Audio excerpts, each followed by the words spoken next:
Bien, chers amis, rebonjour. Je suis toujours dans l'explication du livre Au-delà de la nuit, aux pages 265 et suivantes, 265 et suivantes, toujours dans le thème du temple de Jérusalem.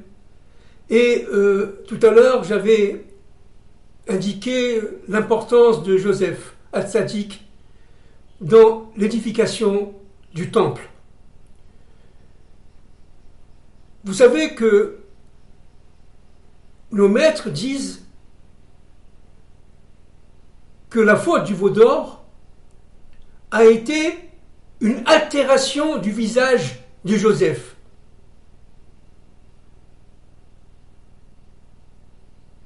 Nos maîtres disent que ceux qui ont participé au veau d'or voulaient produire un taureau, un shor en hébreu.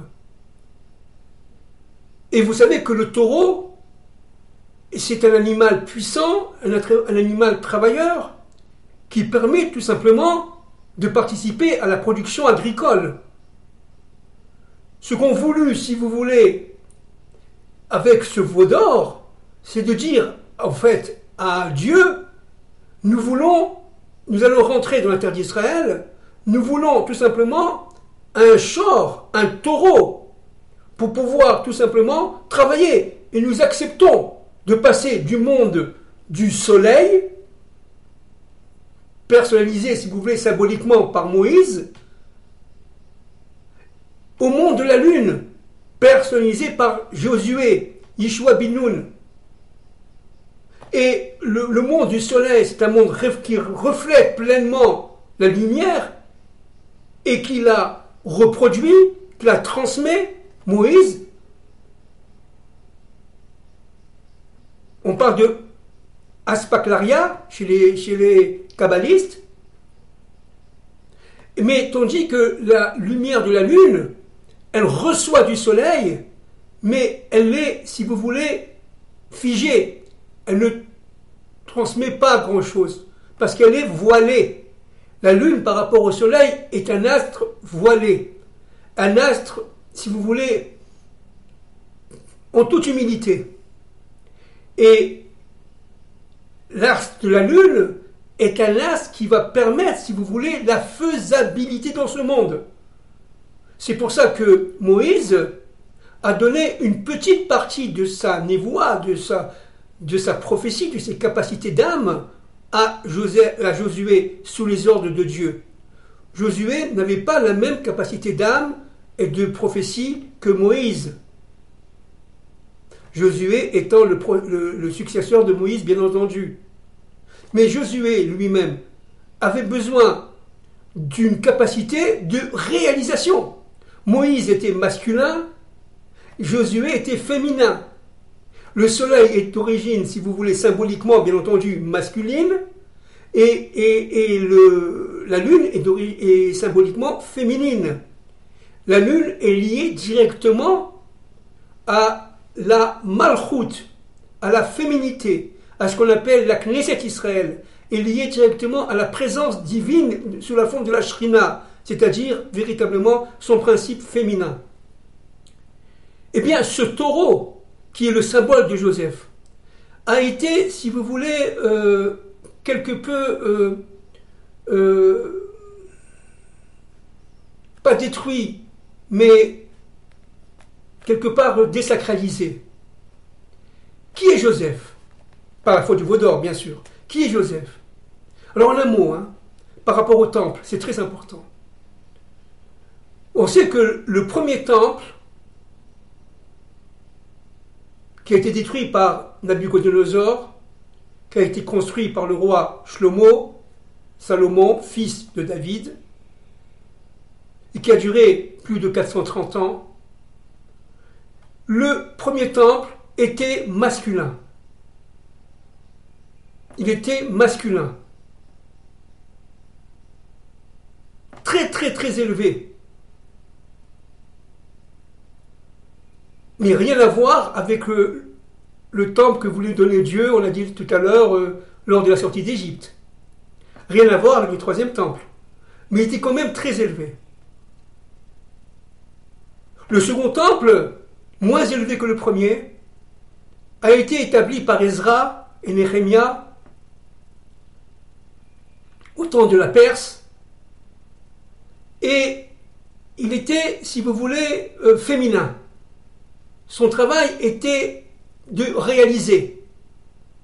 Le premier, il était tout saint. Le deuxième, il était moins saint.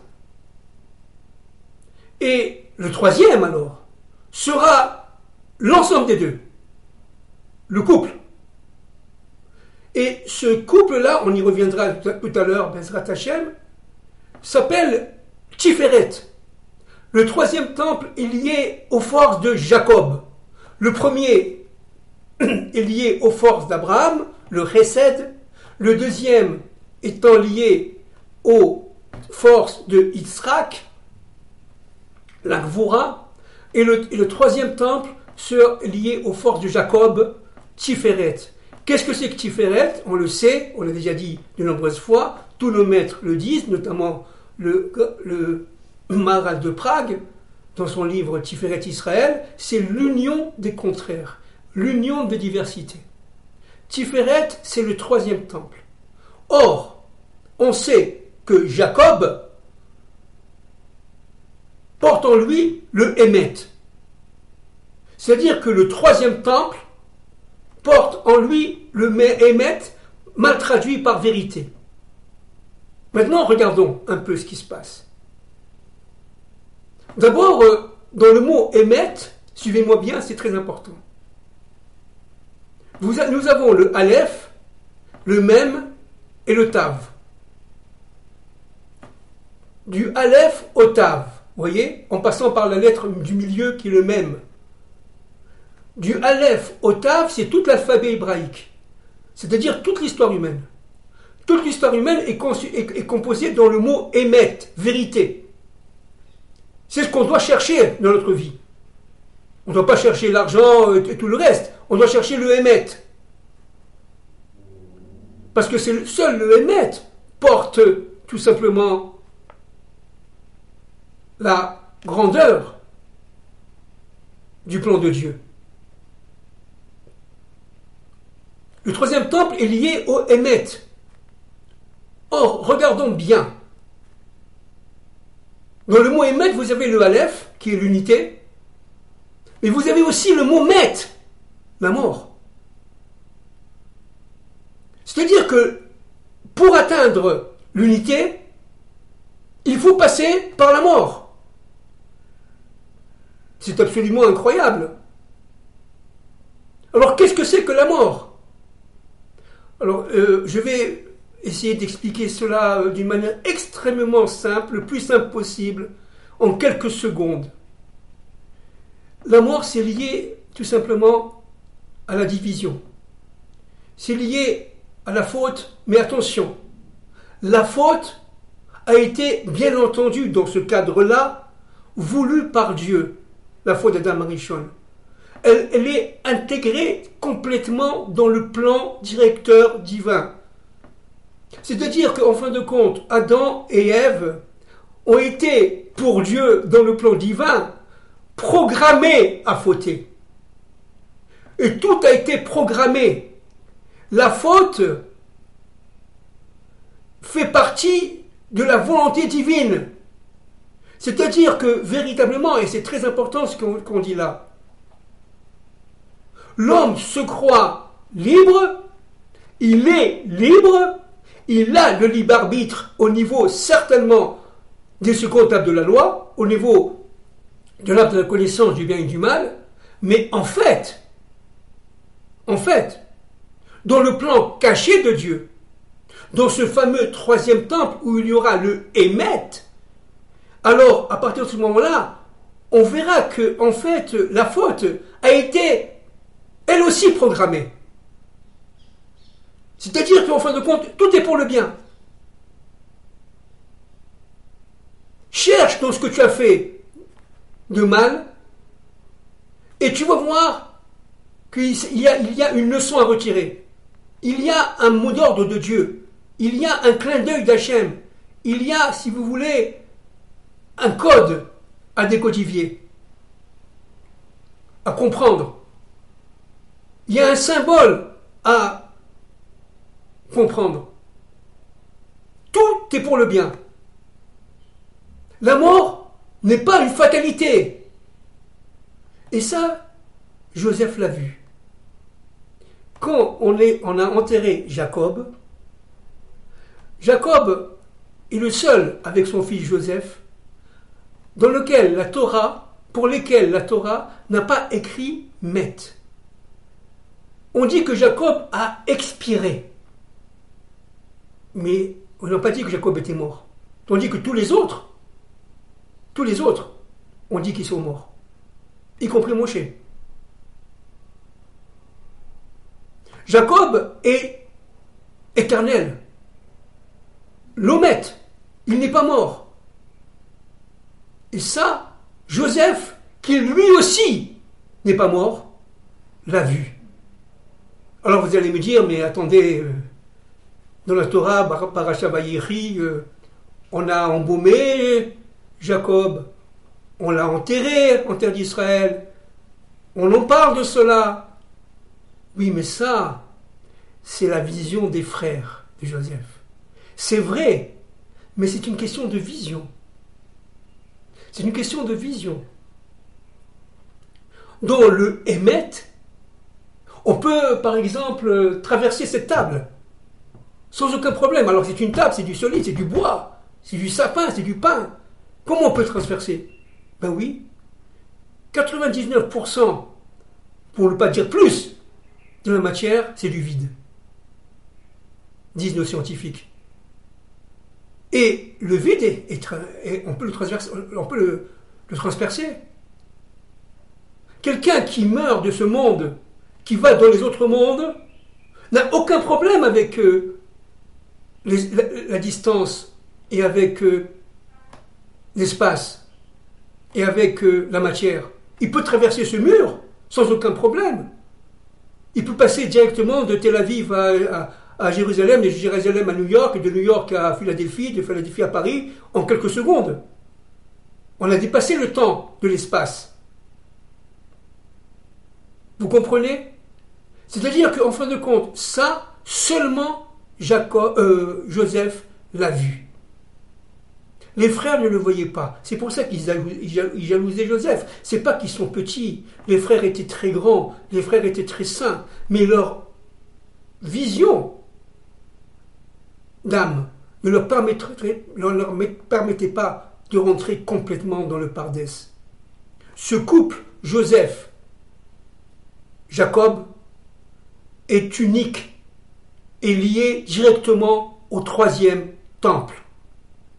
Est lié directement au troisième temple. C'est-à-dire que Jacob, qui est Tiferet, l'union de toutes les diversités. Le troisième temple, c'est l'union de toutes les diversités. Et je répète, le troisième temple aurait dû être donné à la sortie d'Égypte. 19 mètres, dit le Zohar. Eh bien, ce Tiferet-là, cette union des contraires, se déverse sur le Yesod. Et le Yesod est lié directement aux forces de Joseph. Le Yesod, ça veut dire en français, on peut parler comme ça, les fondations. Et c'est l'ensemble des Tiferet et des fondations qui vont se tomber, qui vont s'épancher sur la Malchut, dans la Malchut. La Malchut, ça veut dire notre monde, la royauté divine de notre terre, repose sur deux phénomènes fondamentaux, la lumière et le Keli, et l'instrument. La lumière, c'est évidemment Tiferet, l'union des contraires, venant du monde d'Atsilut, venant du Keter, au niveau des sphirotes, et elle va réunir l'ensemble des lumières qui la composent, qui lui sont supérieures, le Hod, le Netzar, la Bina, la Chorma, le Da'at, etc. Et tout cela va se réunir dans Tiferet. Et de Tiferet, ça va s'épancher dans les forces de Joseph, et lui est particulièrement masculin, et de ces forces de Joseph vont rentrer dans la féminité, dans la malchoute, qui elle va recevoir. C'est ça le temple de Jérusalem. Le premier temple étant masculin, on l'a dit tout à l'heure, le deuxième temple étant féminin, et le troisième temple étant, dit le Ramchal, Zivugi, ça veut dire source d'un couple. C'est un couple qui se forme entre Dieu et son peuple, Israël, entre Dieu, son peuple Israël, et l'humanité tout entière qui descend d'Adam et de Ève. Maintenant, un point très très important. La mort qui est une forme de fixation, qui a été voulue par Dieu dans le plan de la création. Pourquoi ? Parce que tout simplement, chacun porte en soi sa fonction. Chacun porte en soi cette dynamique intérieure. Cette dynamique intérieure qui est de séparer les autres, de la séparer des autres. Dans un premier temps, il faut passer par la division pour arriver à l'unité. Il faut passer par la mort pour arriver à la vie. Vous comprenez ? Le Hémet, c'est la vie. La vérité, c'est la vie. Mais la vie doit passer par la mort obligatoire. Qu'est-ce que c'est que la mort ? C'est, si vous voulez, une sorte d'autonomie des fonctions. Moi, je suis différent de l'autre. Et j'ai fait ma fonction. Et à la limite, je ne fais pas le lien entre les fonctions. Ça, c'est la mort. Si je passe mon temps à profiter de la vie, à ne jamais mettre Dieu dans ma vie, à ne pas tout simplement faire de bonnes actions, des mitzvot, etc., à ne pas chercher Dieu dans notre histoire, et à vivre très très bien comme vivait Ésaü,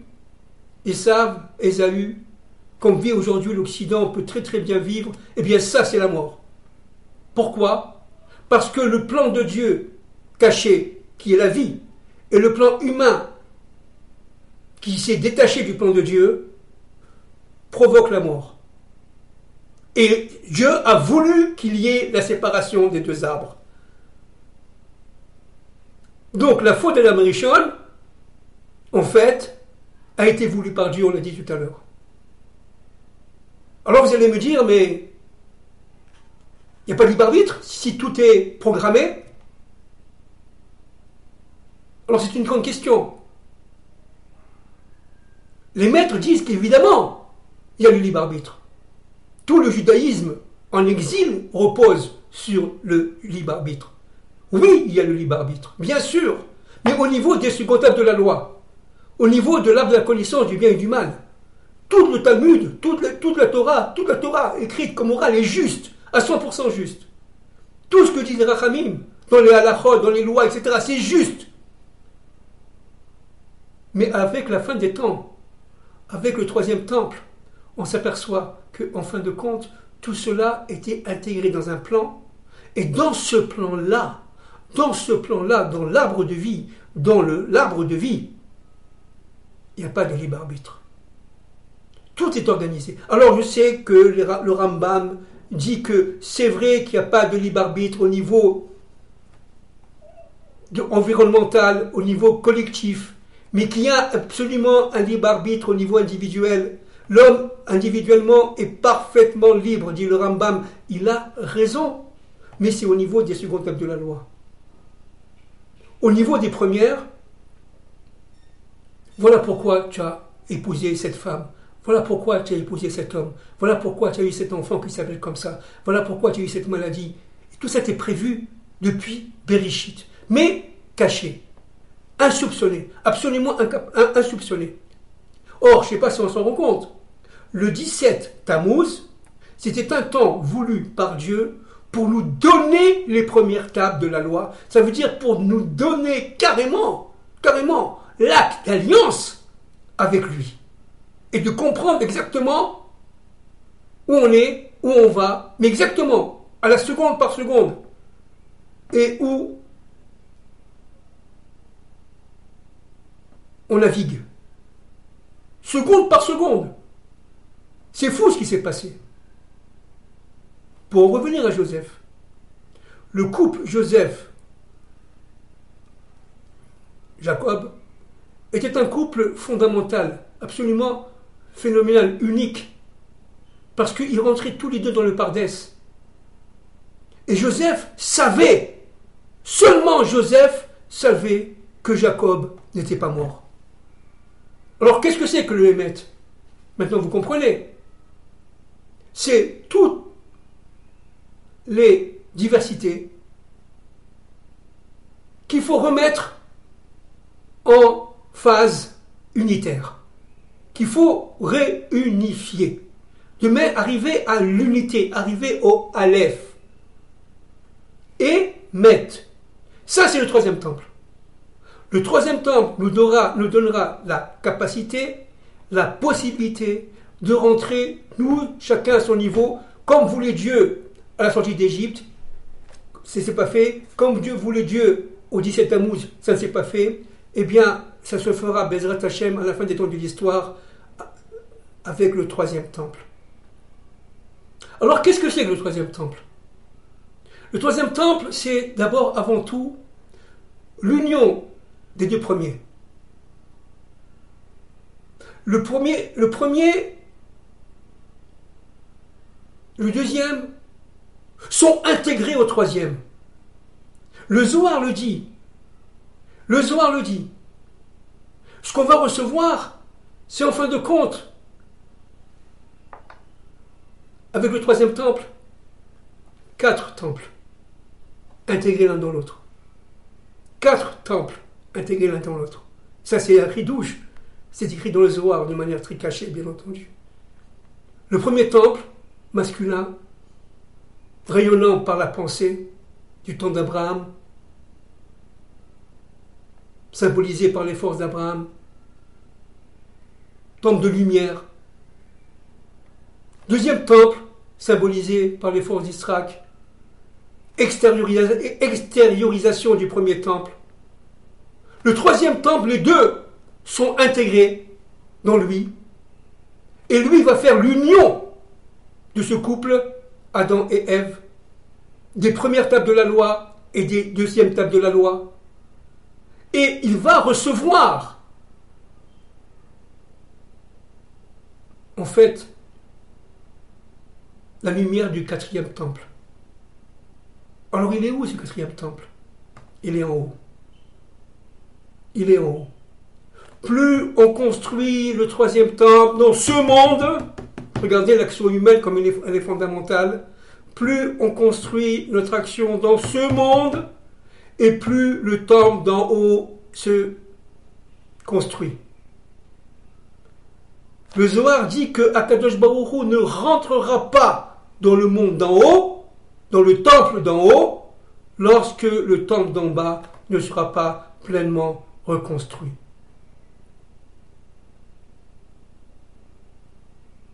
Alors le premier temple, disent nos maîtres, a été détruit après 430 ans par 3 fautes. L'idolâtrie, le meurtre, et quand on parle d'idolâtrie, il faut comprendre de quoi on parle, n'est-ce pas?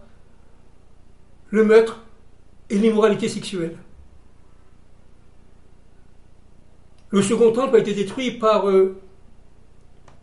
si vous voulez, la mauvaise langue, le lashon hara. Il va falloir réparer tout ça. Si réparation, c'est un thème, on comprend, humain. En fait, avec la faute du 17 Tammuz, on a suscité par l'idolâtrie, par une forme d'idolâtrie, en faisant le veau d'or, eh bien, on a suscité les 2 autres formes. Le meurtre Et regardez, en plein veau d'or, Our, qui a voulu empêcher cette faute de s'accomplir pleinement, parce qu'il savait que c'était très grave, eh bien, Our a été tué. Vous voyez? C'est-à-dire le meurtre. Mais il y a eu aussi, évidemment, l'immoralité sexuelle. La Torah dit qu'ils se sont attablés, après avoir construit le veau d'or, et ils ont commencé à rigoler, à prendre du vin, etc. C'est-à-dire, en fin de compte, vous m'avez compris, l'immoralité sexuelle complète. C'est-à-dire que l'idolâtrie est la cause, mais a pour effet d'entraîner le meurtre et d'entraîner l'immoralité sexuelle. Malheureusement, aujourd'hui, la situation elle est tellement terrible. Nous sommes dans un monde d'idolâtrie, évidemment. On idolâtre l'argent, on idolâtre toute chose est idolâtrée.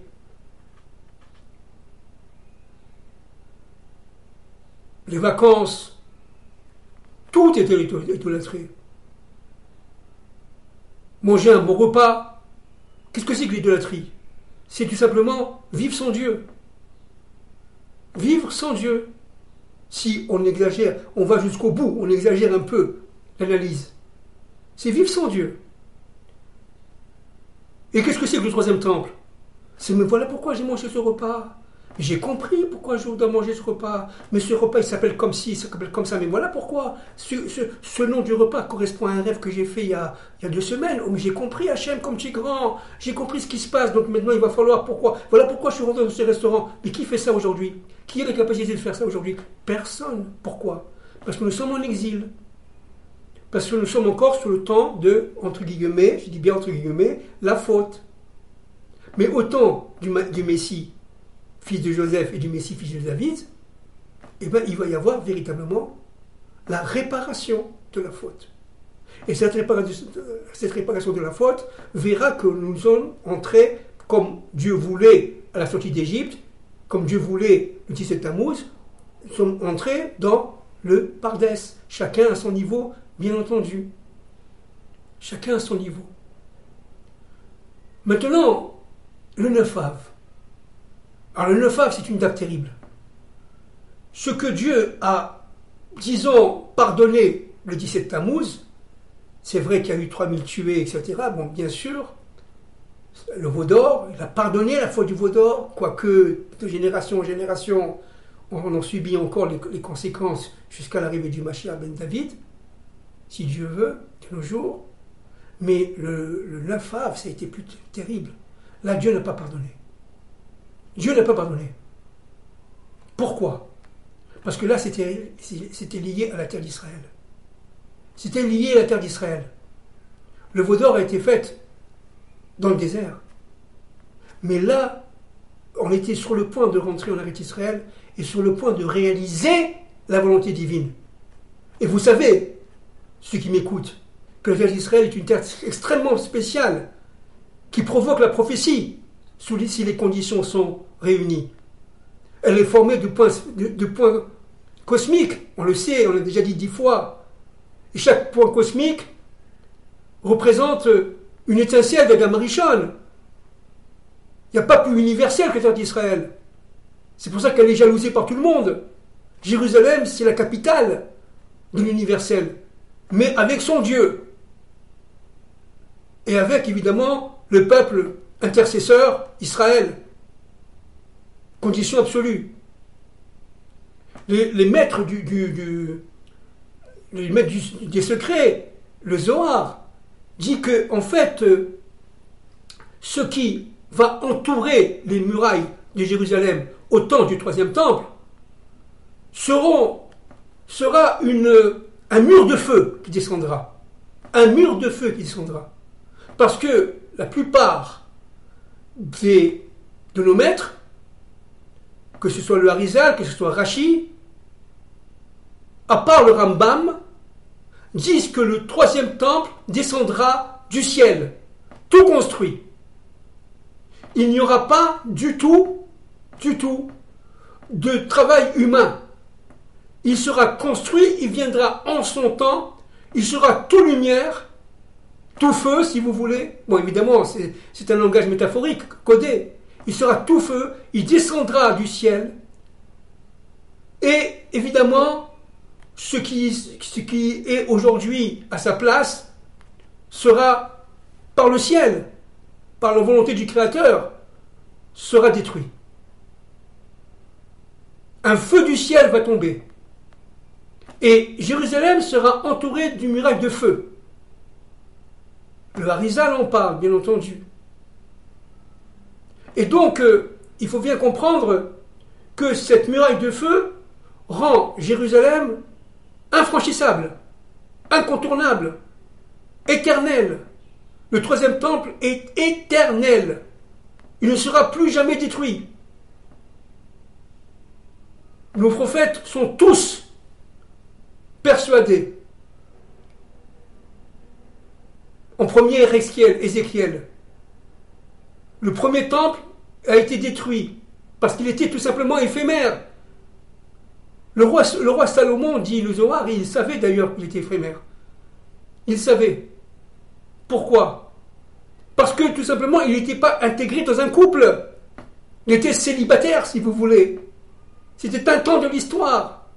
Le deuxième temple, c'est la même chose. Qui a détruit le deuxième temple? On l'a dit tout à l'heure. La faute du non-respect de l'autre, si vous voulez, en français, on dirait. Du lachon hara, de la médisance. Mais le deuxième temple aussi était voué à l'échec, à la destruction. Pourquoi? Parce que les gens qui l'ont construit de cette époque-là, ils étaient à peu près 22 000, 19 mètres à peu près, qui ont quitté Babylone pour construire avec Ezra et Néhémia le second temple.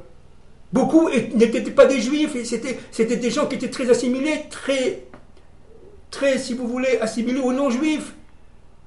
Il y avait un problème d'impureté, il y avait un problème, les règles de Nida n'étaient pas respectées comme il faut. Beaucoup de non-juifs. Donc il a fallu, et Ezra d'ailleurs a fait, si vous voulez, une sorte de sélection, parce que c'était très grave. L'impureté était très importante pendant le second temple. Même au niveau des grands prêtres, ils étaient plus ou moins amovibles ou inamovibles par l'empereur du coin et la dynastie qui régnait. Ils étaient nommés. Donc ça n'avait plus rien à voir avec la sainteté du temple et du troisième temple qu'il y aura. Alors maintenant, un point très important. Le temple, qu'est-ce que c'est? Le temple, c'est évidemment des pierres, une construction, avec une superficie. D'ailleurs, le troisième temple sera bien plus élevé que les deux premiers, au niveau de sa superficie. Il fera à peu près 1 km de long, et si je me rappelle bien, 1 km de largeur. Je crois voir ici les chiffres, là, à peu près. Hein. Oui, c'est ça. 1 km de long et 1 km de largeur, 1,5 km de long et 1 km de largeur, vous voyez? C'est beaucoup plus grand que le premier temple qui faisait 500 mètres carrés de long et 500 mètres carrés de largeur. Et le deuxième temple, c'était à peu près la même chose. Parce que même le deuxième temple a été créé en plusieurs fois. Le deuxième temple a été créé par Ezra et Néhémia, et après il a été sous les ordres du Perse Darius, Cyrus, Darius, etc. Et il était trop petit. Il était d'ailleurs même, disons, loin de la construction halachique, mais il a été reconstitué par Hérode dans toute sa splendeur, mais il n'avait rien à voir avec le premier temple. C'était un temple d'extériorité. Et lui aussi, il a duré 410 ans à peu près. Donc, ce sont des temples qui avaient 410 ans, 430 ans, 840 ans à peu près de temple. C'est qui est beaucoup, mais rien par rapport au peuple d'Israël. Tandis que le troisième temple sera indestructible. absolument indestructible. Pourquoi? Parce que tout simplement, la lumière du temps de Hatzilut, dans lequel baignaient Adam et Ève avant la faute, avant entre parenthèses, faute entre parenthèses, eh bien, va régner. Il s'agit d'une lumière infinie, c'est la lumière du divin. La Shérina, la présence divine, sera là. Et cette présence divine, cette Shrina qui sera là, elle va pénétrer les pierres. Alors là, il y a un point très très intéressant là, qu'il faut comprendre. Alors, évidemment, c'est métaphorique, évidemment, c'est codé. Lorsque les deux temples ont été détruits, les pierres, disent nos maîtres, et maîtres des secrets, ont quitté ce monde et se sont réfugiés dans une gnisa. Ça veut dire un centre de protection, voyez, en attendant la fin des temps de l'histoire. Elles ont été, si vous voulez, protégées, recueillies et mises dans le ciel, en haut, dans les sphères célestes, en attente, en gnisa, en attente du troisième temple. Chacun d'entre nous qui prions, qui étudions la Torah et qui, vivant en toute humilité, avec tout notre cœur et toute notre âme pour le plan de Dieu, forme une pierre. Ça veut dire on allume dans chaque pierre du troisième temple une lumière. Et lorsque ces lumières sont parfaitement allumées, et que ces pierres qui est de la matière, mais qui sont pénétrées de cette lumière, elle est où la lumière divine? Dans la matière, dans ce monde. Et à partir de ce moment-là, le temple reviendra, construit. Dit le Zohar. Le Ramban ne dit pas ça. Le Ramban dit que, en fin de compte, le troisième temple sera construit par le Messie. Sous les ordres de Dieu, bien entendu, mais c'est le Messie qui construira humainement le troisième temple. Bon, on verra qui a raison, si ce sont nos maîtres du sol, le Zohar, Rashi ou le Rambam. Mais une chose est sûre, c'est que, en fait, le troisième temple, c'est comme une bougie. Il y a une flamme, il y a un corps. Et lorsque, au premier temple, la flamme est partie à cause des fautes, et comme au deuxième temple, la flamme est partie, même si elle était plus restreinte qu'au premier, à cause des fautes, il restait que de la pierre. Mais, et c'est ça, si vous voulez le ridouche, c'est ça qui est extraordinaire. Cette pierre-là, les nations n'ont pas réussi à la détruire. Cette pierre-là est toujours présente dans le ciel, certes, dans le ciel, en attente, certainement en attente, présente de l'ordre de Dieu de redescendre sur terre. Chaque pierre porte une sainteté, je parle évidemment du temple, chaque pierre porte une sainteté absolument infinie. C'est pour cela que, disent nos maîtres, encore une fois, dit le Zohar, cette pierre reviendra finie avec sa lumière du ciel, descendra du ciel. Vous comprenez? Et à partir de ce moment-là, on aura fait, grâce aux forces de Joseph, grâce aux forces de nos maîtres, grâce aux forces de Jacob, grâce aux forces d'Abraham et d'Isaac, grâce aux forces de la réparation d'Adam et de Ève, on aura véritablement reconstitué l'ordre des choses inclus dans ce troisième temple. Alors, si vous voulez, bien qu'évidemment, on ne peut jamais conclure, évidemment, c'est un thème infini, on répète, en quelques secondes, on fait un tout petit résumé. Le troisième temple est un temple de feu qui comportera les deux premiers. Il sera relié au quatrième qui est dans les cieux. Dieu rentrera dans le temple d'en haut, dans le 4e temple, que lorsque le 3e temple sera construit. Ce 3e temple-là est indestructible. Il est immortel. Parce que c'est de cela que la mort, entre guillemets, sera vaincue. Et comment que la mort sera vaincue? Par l'effort de Jacob et de Yosef. Évidemment, par le Mashiach ben Yosef, Mashiach ben David, bien entendu. Pourquoi? Parce qu'il portera en lui l'union des contraires. Le 3e temple portera en lui l'union des contraires.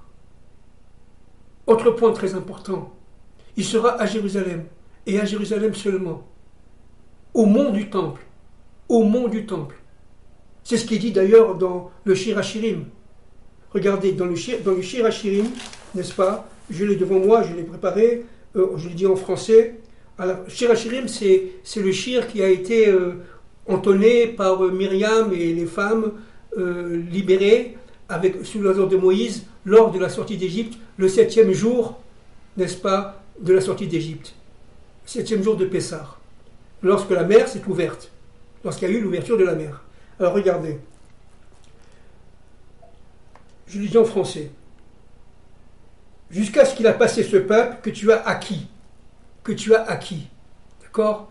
Que tu as acquis. Que tu les aies amenés, fixés sur ce mont. Vous voyez? Fixés sur ce mont. Là, c'est un clin d'œil au mont du Temple, à Jérusalem. Fixés sur ce mont. Le but de la sortie d'Égypte, c'était de rentrer à Jérusalem. Ce n'était pas de recevoir seulement la Torah au mont Sinaï. C'était de recevoir la Torah au mont Sinaï pour rentrer en Eretz Israël. Que ce soit clair.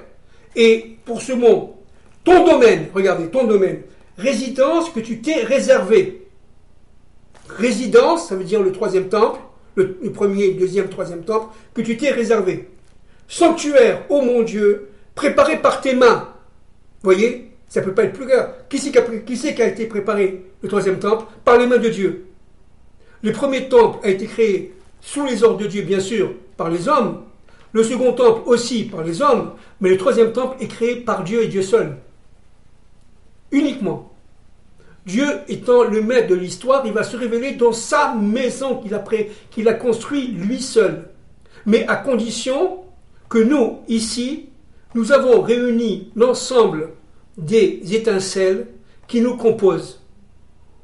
Et cet ensemble d'étincelles qui nous composent nous permettra, en union, en étant un peuple un, uni avec l'humanité une, n'est-ce pas, de reconstituer la volonté de Dieu sous la majesté du Mashiach ben Yosef et sous la royauté du Mashiach ben David. Amen et de nos jours. Merci beaucoup.